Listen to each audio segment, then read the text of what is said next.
বাংলাদেশে এখন একটি বিশৃঙ্খল পরিস্থিতি চলছে।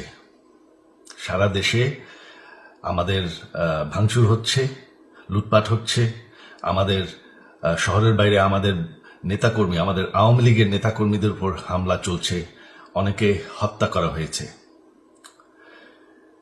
এই পরিস্থিতিতে আমি বলতে চাই, আওয়ামী লীগ হচ্ছে বাংলাদেশের সবথেকে পুরাতন গণতান্ত্রিক এবং সবথেকে বড় দল।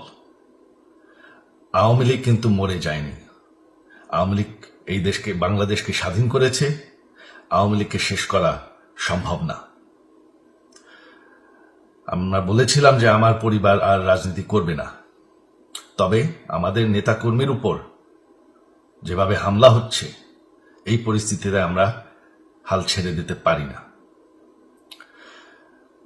বাংলাদেশে যদি গণতন্ত্র, নতুন বাংলাদেশ গড়ে তুলতে হয়,